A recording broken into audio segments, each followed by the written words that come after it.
Shalom à tous. Alléluia.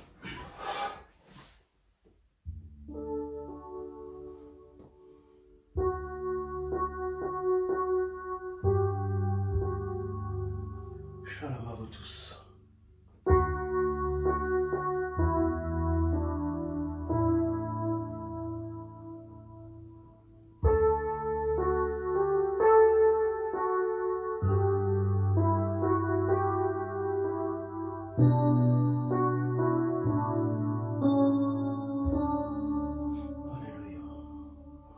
Je m'approche de toi,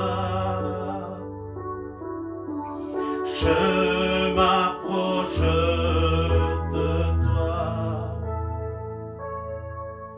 source de vie, source de vie, mon sauveur bénis-moi.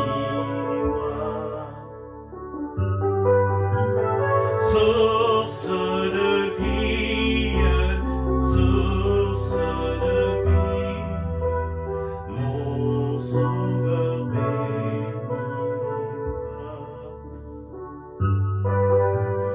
Fais silence en mon cœur, fais silence en mon cœur. Viens et me parle, viens et me parle, ô mon divin Sauveur. Viens et me parle, viens et me parle, ô mon divin Sauveur. Prends-moi conforme à toi, prends-moi conforme à toi, divin modèle, divin modèle, mets ton image en moi. Divin modèle, mets ton image en moi. Rends-moi bouillant, Seigneur, rends-moi bouillant, Seigneur. Pour ton service, que je parte en vainqueur. Ton service, pour ton service, que je parte en vainqueur. Et quand tu reviendras, Seigneur, et quand tu reviendras,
chants qui auraient pu débuter un peu plus tôt, mais techniquement cela n'a pas été possible.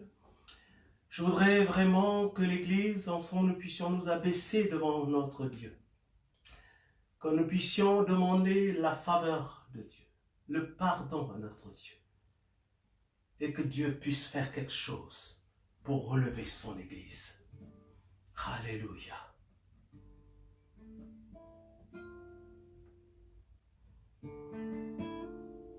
Le moment est venu pour l'Église de Jésus de s'humilier devant son Dieu. Si mon peuple s'humilie.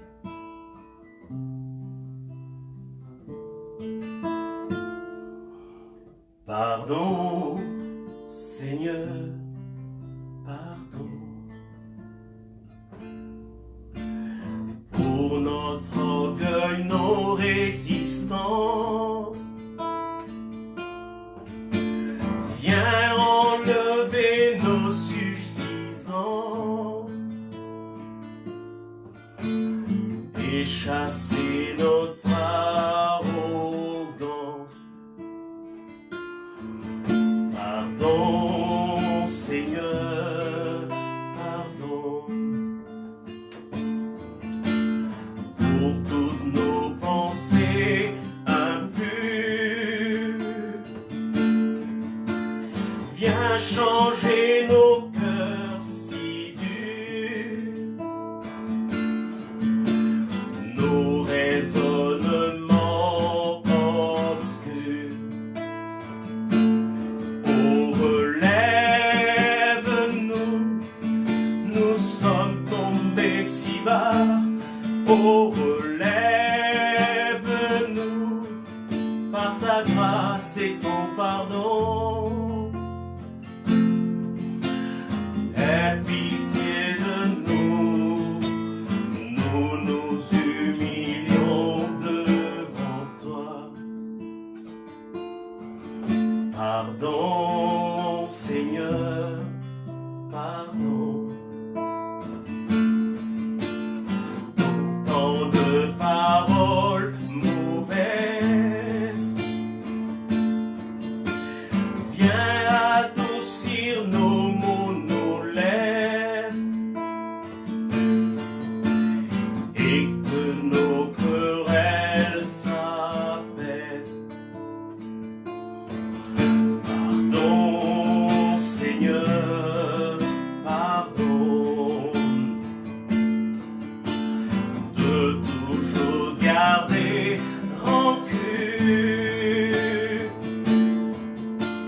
Viens changer notre amertume,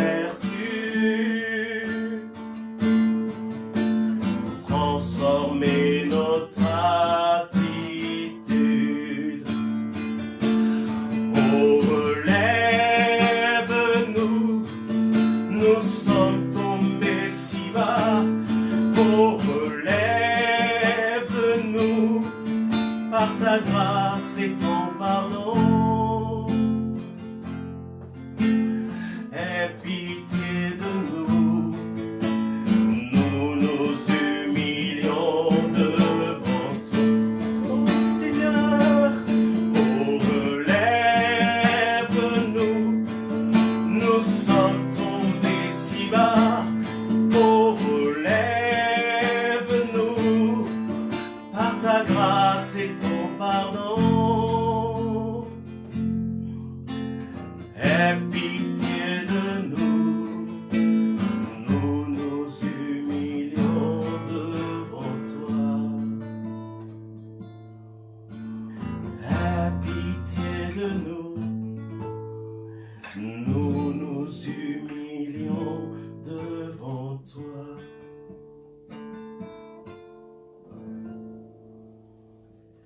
Je rends grâce à Dieu qui écoute nos prières.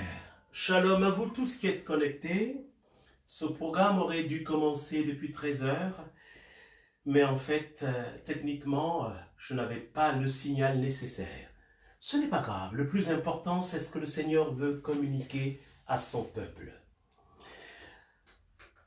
Aujourd'hui, nous allons parler sur un thème tout à fait simple, c'est tenir ferme.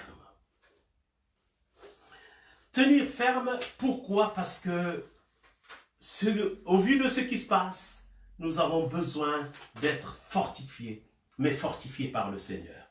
Je vais prendre la Bible et je vais partager avec vous un passage qui se trouve dans Éphésiens chapitre 6. Éphésiens 6, et nous lirons à partir du verset 10 jusqu'au verset 18. Je lis la parole de Dieu. Au reste, fortifiez-vous dans le Seigneur et par sa force toute puissante. Revêtez-vous de toutes les armes de Dieu afin de tenir ferme contre les ruses du diable. Car nous n'avons pas à lutter contre la chair et le sang, mais contre les dominations, contre les autorités, contre les princes de ce monde de ténèbres, contre les esprits méchants dans les lieux célestes. C'est pourquoi, prenez toutes les armes de Dieu afin de pouvoir résister dans le mauvais jour et tenir ferme après avoir tout surmonté.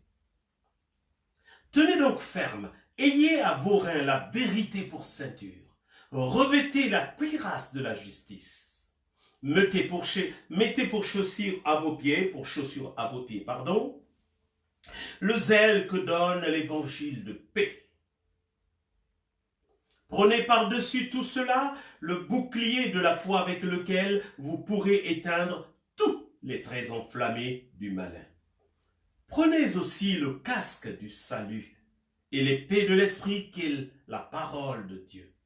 Faites en tout temps par l'esprit toutes sortes de prières et de supplications. Veillez à cela avec une entière persévérance et priez pour tous les saints. Priez pour moi afin qu'il me soit donné qu'un jour ma bouche de faire connaître hardiment et librement les mystères de l'Évangile. Que Dieu bénisse sa parole. Nous allons nous appuyer sur ce texte des Saintes Écritures pour parler sur ce thème que j'ai intitulé « Comment tenir ferme ?» Comment tenir ferme au milieu de cette tempête? Comment tenir ferme au milieu de tout ce qui se passe? Mais avant de rentrer dans ce partage, je crois que l'ennemi voulait s'opposer à ce que ce message soit partagé. Je voulais dire, ce message, je le reprends complètement en fait. Je l'avais déjà fait, mais ça n'a pas enregistré. J'ai dû relancer en fait. Il n'y avait pas une bonne réception. Mais Dieu me donne le courage et la force de reprendre ce qu'il a mis sur mon cœur pour vous le partager. Il est bon de commencer à dire qu'au vu de ce qui se passe ici et ailleurs, de suivre les consignes qui nous sont données, c'est une bonne chose. Mais de garder les yeux fixés sur notre Dieu, c'est mieux. Alors, dans ce texte d'Éphésiens, chapitre 6, versets 10 jusqu'à 18 ou 19 que nous avons lu, l'apôtre Paul ici exhorte les croyants de cette époque à se fortifier dans le Seigneur et dans sa force toute puissante. Une puissance face à laquelle rien ne peut résister. La puissance de notre Dieu. C'est des ordres qu'il donne, c'est des instructions. Il parle à l'impératif. Il n'est pas en train de les supplier. Il n'est pas en train de dire, s'il vous plaît, fortifiez-vous. Non, il dit, fortifiez-vous dans le Seigneur. Les temps dans lesquels nous vivons vont demander à ce que nous soyons réellement fortifiés dans le Seigneur. Si nous ne l'étions pas, je pense que là, il y a urgence que nous le soyons maintenant, au nom de Jésus-Christ. Et mon frère, ma sœur, toi qui m'écoutes, fortifie-toi dans le Seigneur. Mais n'oublie pas que notre Seigneur est tout puissant. Il a une force toute puissante par laquelle il peut soutenir ses enfants. Nous connaissons tous ce qui se passe. Mais le plus important, c'est que nous soyons vraiment attachés à la vérité, attachés à notre Dieu. Pourquoi donc nous fortifier dans le Seigneur? C'est la première question à laquelle vraiment je voudrais apporter une réponse en me laissant conduire par ce qui est écrit dans la parole de Dieu, mais aussi par l'Esprit de Dieu. Pourquoi nous fortifier dans le Seigneur? Nous devons nous fortifier dans le Seigneur pour tenir ferme face aux événements qui secouent toute la terre. En ce moment, la terre est agitée. Les jours, les mois et les années qui viendront seront souvent agités désormais. Nous avons besoin donc de nous fortifier dans le Seigneur. Pourquoi donc nous fortifier dans le Seigneur? C'est pour ne pas céder au mouvement de panique, à la panique face aux mauvaises nouvelles que nous écoutons tous les jours. Mauvaise nouvelle après une mauvaise nouvelle. La panique peut s'installer, la peur peut s'installer. C'est pour cela que nous devons nous fortifier dans le Seigneur. C'est une nécessité, c'est une urgence. Pour tenir contre les ruses du diable, nous dit le passage que nous avons lu, nous devons nous fortifier dans le Seigneur. Si nous ne nous fortifions pas dans le Seigneur, il nous est impossible de tenir ferme face aux ruses du diable. Et là, l'ennemi a lâché des systèmes. Il est en mouvement, mais je tiens à nous rappeler que notre Dieu aussi est en mouvement. Notre Dieu aussi agit. L'ennemi fait ses grimaces, mais notre Dieu agit encore aujourd'hui. Voilà pourquoi nous devons nous fortifier en lui.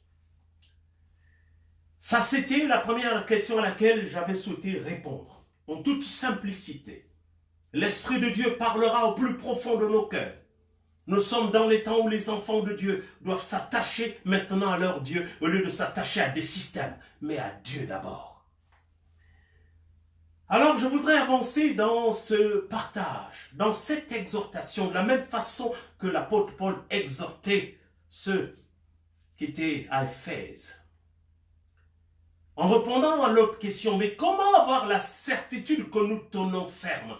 Parce que souvent les chrétiens, nous rêvons beaucoup. Nous sommes souvent dans une forme d'utopie. Nous imaginons des choses, mais qui ne sont pas réellement, auxquelles nous n'avons même pas accès. Comment avoir la certitude que nous tenons ferme? C'est bon de savoir si nous sommes fermes dans notre marche avec le Seigneur. Ou alors si nous sommes faibles, c'est alors que nous allons demander du secours. Mais des chrétiens très faibles pensent qu'ils sont forts. Voici le problème au milieu de l'Église. Comment avoir cette certitude pour être rassuré? Alors le verset 11 que nous avons lu dans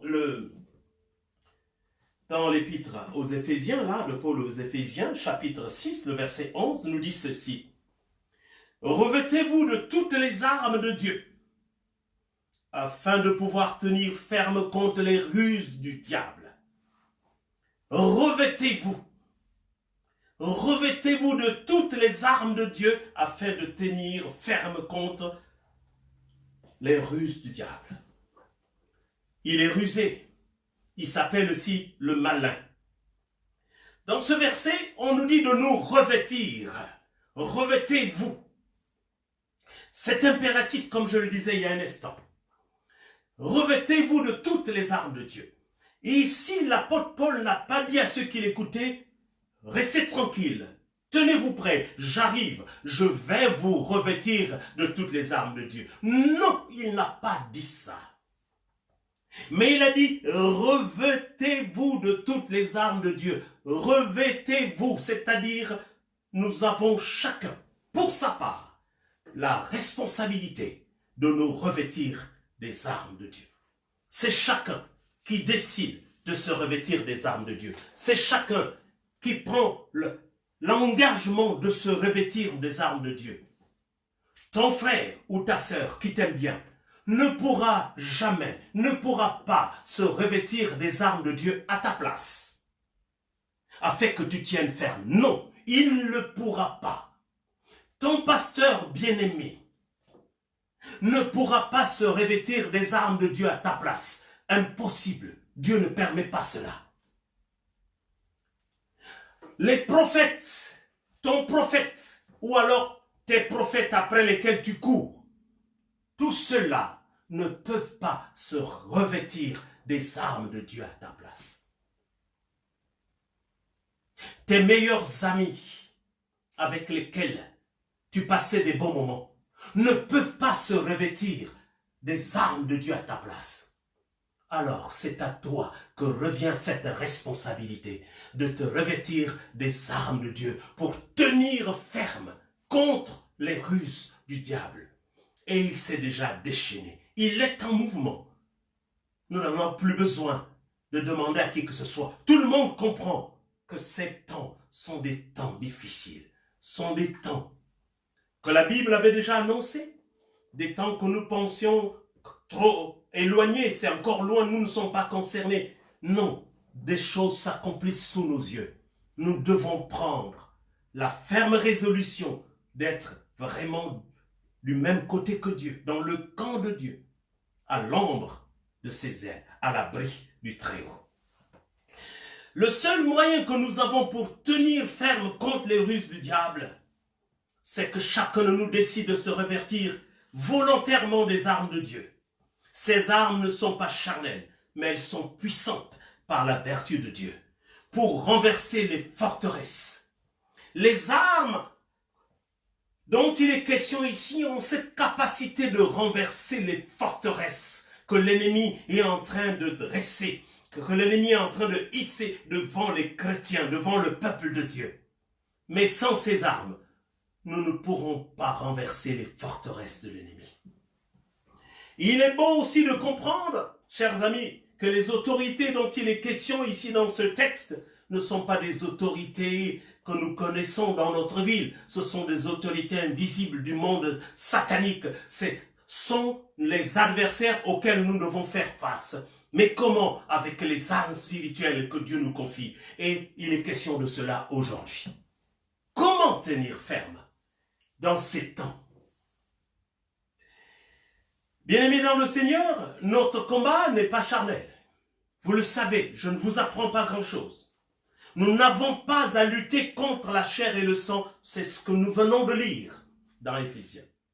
Nous n'avons pas à lutter contre la chair et le sang. Mais que s'est-il passé pendant de nombreuses années, pendant bien longtemps? Le diable se réjouit de savoir que les chrétiens se sont trompés de combat, de savoir que les chrétiens se sont trompés d'adversaires. Qu'est-ce qui se passe? Il y a des conflits au sein même de l'Église. Nous nous battons entre nous-mêmes. Le diable se réjouit. Et tous ces conflits au sein de l'Église ne servent pas la cause du royaume de Dieu. Mais c'est l'ennemi qui se réjouit de savoir que les chrétiens sont en train de se détruire entre eux-mêmes. Des luttes intestines au milieu même de l'assemblée. Les gens luttent. Frères et sœurs, ils luttent. Ils se rivalisent. Les critiques au sein de l'assemblée, ça, ce n'est pas ce que Dieu a demandé aux chrétiens de mener comme bataille. Les rivalités, les jalousies entre serviteurs de Dieu. Ils sont serviteurs de Dieu, mais ils se rivalisent. Ils sont serviteurs de Dieu, mais ils se jalousent. Le diable dit oui, continuez, vous êtes sur le bon chemin. Parce que à cet instant, nous ne menons pas le combat que Dieu nous demande de mener. Et les armes de Dieu ne peuvent pas être utilisées dans ce cadre-là. Le moment est venu de bien regarder qu'est-ce qu'il convient de faire. Et toutes ces choses dont je viens de citer ont permis à l'ennemi de gagner considérablement du terrain. L'ennemi a gagné du terrain. Ça veut dire que l'Église a perdu beaucoup de terrain. C'est ce que ça veut dire. Et au point où nous en sommes, au point où l'Église est regardée avec mépris, au point où l'Église est presque un sujet de moquerie, au point où nous en sommes, où l'Église est pointée du doigt, où l'Église est affaiblie, c'est à nous de le reconnaître. Il n'y a personne qui viendra nous le dire. C'est à nous-mêmes de reconnaître que l'Église est faible dans ces temps.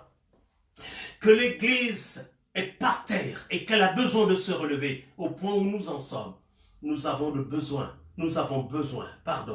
de revenir aux choses essentielles qui sont dans la parole de Dieu. Pour cela, nous pouvons nous poser une question, mais comment pouvons-nous utiliser les armes de Dieu? Parce que c'est ce qui nous permet de tenir ferme. C'est ça. Même dans le jour mauvais, après avoir surmonté, tenir ferme. Il faut que nous puissions pouvoir nous servir efficacement des armes de Dieu. Ce n'est pas écrit juste pour que ça soit écrit. Non, c'est pour que nous puissions le vivre. Pour utiliser efficacement les armes de Dieu, nous devons comprendre que Dieu n'a pas mis à notre disposition ces armes pour mener des combats d'ordre charnel. Je répète, pour utiliser efficacement les armes de Dieu, nous devons comprendre que Dieu ne nous a pas donné des armes spirituelles pour mener des combats d'ordre charnel. Ça ne marche pas. Première chose. Deuxième chose, nous devons connaître notre ennemi. Dans ce texte, l'ennemi est identifié de façon claire. Sauf que souvent les chrétiens se trouvent d'autres ennemis que ceux qui sont mentionnés dans Éphésiens chapitre 6. Et là, les armes de Dieu n'ont aucune efficacité si nous trouvons un autre ennemi que celui qu'indiqué dans la parole de Dieu. Notre ennemi, c'est le diable et tout son système.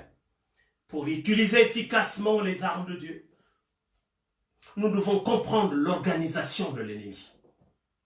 Il ne suffit pas seulement, chers amis, de chasser les démons en fermant les yeux et après être menacé comme les fils de Séva. Non.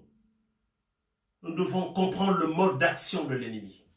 Nous devons comprendre sa capacité de nuisance. Nous devons comprendre aussi les conséquences des actes de l'ennemi au sein de la société, au sein de notre église, au sein même de nos propres familles. C'est alors que nous comprendrons qu'il est nécessaire de faire bon usage des armes de Dieu. À partir de ce moment, le Seigneur se lève de notre côté parce que nous combattons le bon combat de la foi. Nous allons avancer en nous posant encore cette question qui est le sujet sur lequel nous partageons cet après-midi. Comment tenir ferme? Comment tenir ferme? Il nous faut prendre tout l'équipement de Dieu. Toutes les armes que Dieu a données, nous ne devons pas prendre une partie, nous devons tout prendre parce que chacune a une utilisation spécifique. Si tu ne prends que l'épée de l'esprit et que tu n'as pas la cuirasse de la justice, il y a un problème. Si tu ne prends que la cuirasse de la justice et que tu ne mets pas à tes pieds pour chaussure le zèle que donne le zèle de la foi, il y a un problème. Si tu ne prends qu'une partie de ces armes et que les autres ne sont pas utilisées, il y a un problème. C'est l'ensemble qui fait de toi un soldat efficace, un soldat du royaume de Dieu. Alors, nous allons examiner ces armes. Elles sont mentionnées à partir du verset 14 d'Éphésiens 6 jusqu'au verset 16.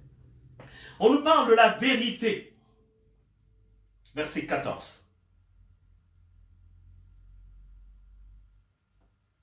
Tenez donc ferme, ayez à vos reins la vérité pour ceinture. Ayons en nos reins la vérité pour ceinture. Aujourd'hui même, beaucoup de messages ne sont plus des messages basés sur la parole de Dieu. Beaucoup de messages ne relèvent que des intérêts des hommes, des intérêts matériels et financiers des hommes. Nous avons besoin d'aller rechercher la vérité dans la parole de Dieu. Mais lorsque c'est écrit ici, mettez à vos reins la vérité pour ceinture. Ici, la parole de Dieu nous parle de l'intégrité que chacun de nous devons avoir. Intègre vis-à-vis de notre Dieu. Fidèle à la parole de Dieu. Fidèle aux préceptes. Dieu cherche un peuple intègre et fidèle. Ça, c'est la ceinture. C'est la vérité pour ceinture, c'est ça. La vraie ceinture, c'est ton intégrité. Si tu manques d'intégrité, nous pouvons demander à Dieu. Par l'aide de Dieu, Dieu peut nous donner un cœur intègre. Dieu peut nous rendre fidèles. Combien de gens sont fidèles aujourd'hui? On trouve très peu de fidèles. Quelqu'un sur qui tu comptais, la personne à qui tu avais mis un peu confiance, même pour exercer dans le ministère, tu découvres quelque temps après, en fait, que cette personne était loin même de ce que tu attendais d'elle. La fidélité attire la présence de Dieu. L'intégrité attire la présence de Dieu. La fidélité, l'intégrité permet à Dieu d'agir efficacement dans la vie d'un homme ou dans la vie de son Église. Nous avons besoin de cela. Voici une première arme. Nous allons passer rapidement parce que le temps est court désormais. Nous devons avancer. Deuxième arme, on parle de la cuirasse de la justice. L'apôtre Paul a dû faire référence à un soldat romain qu'il a vu. Il a vu comment il était équipé. Et pour permettre à ceux à qui il s'adressait, il a pris une image que tout le monde pouvait comprendre, celle d'un soldat. Ici, la cuirasse donc, de ces soldats romains servait à protéger la poitrine. Le cœur est là. Si tu atteins au cœur, tu ne peux plus avancer. Et ici, la cuirasse de la justice pour nous, enfants de Dieu, c'est notre sanctification. C'est celle-là qui nous protège. C'est celle-là qui protège notre cœur contre les flèches du malin. D'ailleurs, n'est-il pas écrit que nous devons garder notre cœur plus que toute autre chose, car c'est de lui que viennent les sources de la vie. Nous avons donc besoin de cette cuirasse de la justice, de cette sanctification sans laquelle personne ne verra Dieu.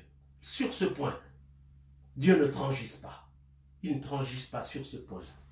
Bien-aimés dans le Seigneur, donc ça c'était une arme. Il y a aussi le zèle qui fait défaut aujourd'hui. Où est donc passé le zèle que nous avions lorsque nous étions nouveaux convertis? Zélés. On parlait de Jésus-Christ partout. On témoignait partout. On était à fond. Ce zèle, c'est la stabilité aussi. L'assurance que nous avons. Beaucoup d'entre nous avons perdu l'assurance même. L'assurance. As-tu encore cette assurance vraiment d'appartenir à Jésus? La stabilité maintenant. Nous sommes ballottés à tout vent de doctrine. Le zèle perdu, alors on est ballotté à tout vent de doctrine. Allant d'église en église, pensant trouver la meilleure église. Mon frère, ma soeur, elle se trouve au ciel. Sur terre, elle n'existe pas. Parce que l'église, finalement, ce n'est pas ce bâtiment et les pasteurs, non. C'est d'abord toi, c'est moi. Ces hommes et ces femmes dont le cœur est sincère, c'est ceux-là qui forment l'église. Pas la peine de courir d'église en église. Reste là où le Seigneur t'a établi. Donc on a besoin de renouveler notre zèle. Que le zèle de l'Éternel brûle dans notre cœur. Le zèle de ta maison me dévore. Il faut qu'on ait ce zèle qu'on a perdu. Quand on a perdu le zèle, on peut chercher, on peut crier à l'Éternel. Donne-moi le zèle qu'il y avait dans mon cœur quand je me suis converti. Ce zèle fait tant défaut à l'Église. On parle du bouclier. Le bouclier de la foi. La foi inébranlable. Cette foi qui est mise à rude épreuve par les événements que nous traversons. Cette même foi qui est mise à rude épreuve par la déception, ou je dirais même les déceptions que nous avons rencontrées au sein même de l'Église. On a été déçus, on a été humiliés, trompés, et la foi prend un coup. Nous avons besoin de crier à l'Éternel, de nous donner la foi inébranlable, la foi qui tient devant les épreuves. Parce que désormais, chers amis, Dieu n'aura pas besoin de faire descendre du ciel un prophète. Mais il parlera par les signes. Il parlera par les événements. Et ces événements ont besoin que nous soyons fermes dans notre foi. Inébranlables dans notre foi. Et ça, c'est la responsabilité de chaque personne. Le pasteur est là pour enseigner, encourager. Mais c'est à chacun de permettre à sa foi de grandir. De demeurer ferme dans la foi. D'être attaché au Seigneur. Je vais avancer. On parle également du casque. Le casque du salut. C'est ce qui nous procure la sécurité. Lorsqu'un soldat a un casque sur sa tête, il sait que si on lui jette un objet, il est protégé. La sécurité, l'espérance. Dieu a pour nous des projets de paix et non de malheur. Il nous donne un avenir et de l'espérance. Chers amis, le salut devient une priorité au milieu de tout ce qui se passe. Priorité, c'est notre salut. Priorité numéro 1. C'est notre salut désormais, les amis. Travaillons avec crainte et tremblement à notre salut. C'est ça, le casque. Il ne s'agit pas seulement de l'évangile que nous allons annoncer aux autres. C'est une priorité d'aller évangéliser. Mais il faut que nous-mêmes nous soyons aussi sauvés. C'est important. Avançons, bien-aimés. On parle de l'épée de l'esprit. C'est la parole de Dieu. Ça, c'est l'arme la mieux expliquée en termes clairs. La parole de Dieu. Cette parole, chers amis, mon frère, ma soeur, toi qui me suis, ne laisse plus la parole de Dieu entre les mains des autres seulement. Ne laisse plus la parole de Dieu entre les mains des prédicateurs, vrais ou faux prédicateurs. Ne laisse plus la parole de Dieu entre les mains des prophètes, vrais ou faux prophètes. Ne laisse plus jamais cette parole entre leurs mains. Accapare-toi de la parole de Dieu. Prends possession de la parole de Dieu. Que cette parole soit inscrite sur la table de ton cœur. Que de ta bouche aussi sorte la parole de Dieu. Parce que si cette parole ne vient que de la bouche des autres, si ce n'est que les autres qui parlent de cette parole, à un moment donné, tu vas croire que c'est leur parole. À un moment donné, tu risques de croire que cette parole est la leur. Non, il faut que la parole de Dieu soit aussi inscrite sur la table de ton cœur. Que la parole de ton Dieu, vraiment, qu'elle soit maintenant pour toi le véritable bouclier, le moyen d'avancer. L'épée de l'esprit, la parole de Dieu. L'esprit me dit de te dire ceci. Refuse d'être de ceux qui ignorent la parole de leur Dieu. Refuse de ceux qui se mettent en marge de la parole de leur Dieu, tout en se disant chrétien, mais en refusant d'accepter la parole de Dieu, de recevoir la parole de Dieu. Mais à tous ceux qui l'ont reçue, reçois cette parole de Dieu, marche avec cette parole de Dieu, mets-la en pratique selon ce que nous dit Jacques. Ne nous bordons pas à écouter seulement. Que de milliers de prédicateurs dans les réseaux sociaux, que de milliers de prédications dans nos assemblées. Nous écoutons, mais rien n'est mis en pratique. Et rien ne change. 10 ans plus tard, les gens sont toujours au même niveau. Bien-aimés, le moment est venu de mettre la parole de Dieu en pratique. Et la dernière qui est mentionnée, la dernière âme qui est mentionnée ici en Éphésiens 6, c'est la prière. C'est le temps où les chrétiens doivent se mettre en prière. Prions. C'est vrai, nous avons quelques programmes que nous organisons dans nos églises, même à distance. Mais prie maintenant toi-même dans ta maison. Toi qui es dans la maison, qui ne peux même plus sortir, profite de ce temps pour invoquer l'Éternel. Profite de ces instants, ne t'ennuie pas. Ce n'est pas une raison de t'ennuyer. Médite la parole de Dieu. Prie, jeûne, cherche la face de ton Dieu. Parce que les temps soient favorables ou non, prions maintenant désormais. Ce sera la meilleure arme pour nous. Plutôt que de fixer nos regards sur les événements dont on parle souvent dans ces temps-ci, nous devons maintenant fixer nos yeux vers l'Éternel. Josaphat l'a dit, Seigneur, devant cette multitude nombreuse, nos yeux sont sur toi. Église de Christ, que nos yeux soient fixés vers notre Rédempteur. Notre Rédempteur est vivant. Pour tenir ferme dans ces temps, nous devons avoir un point d'ancrage.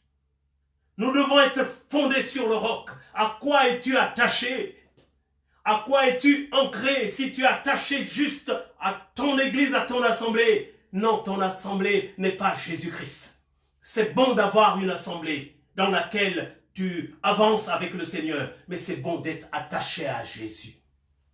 Si tu es attaché qu'aux biens matériels, ils ne te sauveront pas. Si tu es attaché à toutes ces choses futiles, elles ne peuvent rien pour toi.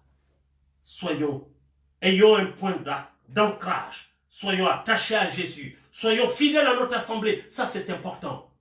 Mais cherchons à connaître le Dieu qui est prêché dans cette assemblée.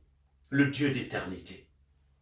Avoir peur aujourd'hui de ce qui se passe n'est pas une bonne décision. Mais ayons la crainte de l'Éternel. Lui seul est capable de nous sauver. Marchons dans la crainte de l'Éternel pour tenir ferme. Voilà le peu que je peux partager au peuple de Dieu. Et que chacun puisse chercher davantage comment demeurer dans le Seigneur. Dieu est vivant. Notre Dieu est vivant et il agit. Pendant que les gens disent, mais où est donc leur Dieu? Les chrétiens doivent avoir conscience que notre Dieu est vivant, qu'il est au contrôle, qu'il agit. Mais le plus important, sommes-nous du côté de Dieu ou sommes-nous du côté de l'ennemi? C'est ça le vrai problème. Que Dieu bénisse sa parole. Nous pouvons prier et demander à Dieu de nous permettre de tenir ferme pendant ces temps difficiles. Alléluia. Merci Seigneur, parce que ta parole est la vérité. Elle nous aide à avancer avec toi, Seigneur. Elle nous aide à tenir ferme au milieu de la tempête. Elle nous aide, Seigneur, à résister dans le mauvais jour. Seigneur, ils ne font que commencer ces mauvais jours. Mais nous savons que ta parole doit s'accomplir. Voilà pourquoi, Père, nous te demandons de nous aider, Seigneur. Et c'est pour cette raison que nous nous approchons de toi. Parce que tu es le seul qui est capable de rassurer tes enfants, de rassurer ton Église, de donner la force à tes enfants, de relever ceux qui sont tombés, Seigneur, d'enlever la confusion du milieu de ton Église, Seigneur, et que ton Église mène le véritable combat spirituel. Pas le combat contre nous-mêmes, non, mais le combat contre les puissances des ténèbres. Seigneur, que ton nom soit élevé et glorifié. Au nom de Jésus-Christ. Amen. Je voudrais terminer en chantant ce chant. Je m'approche de toi, lui qui est la source de vie.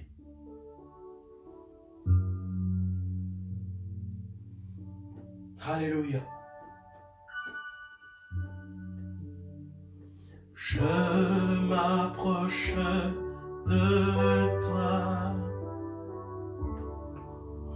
Je m'approche de toi.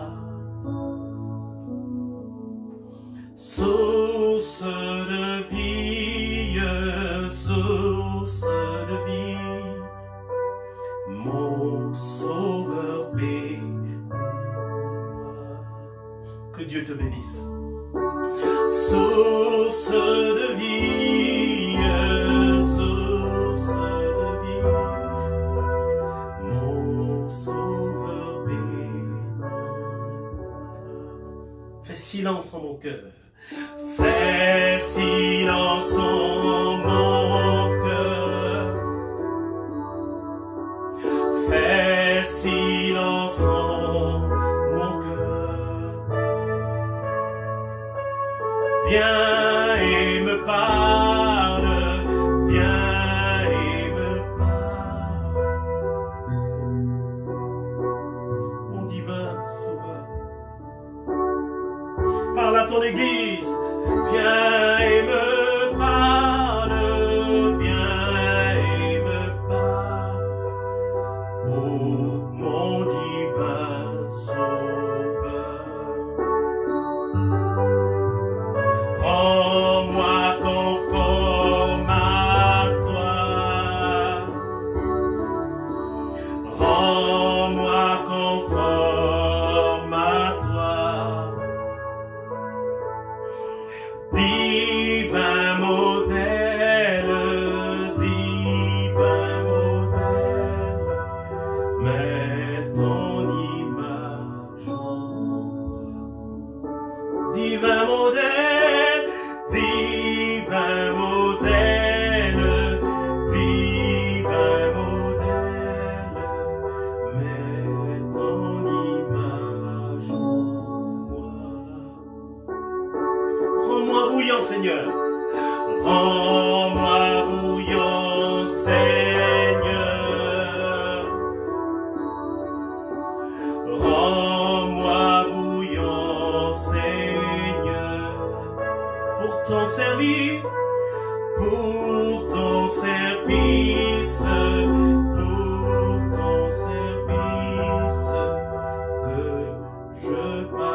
Shalom.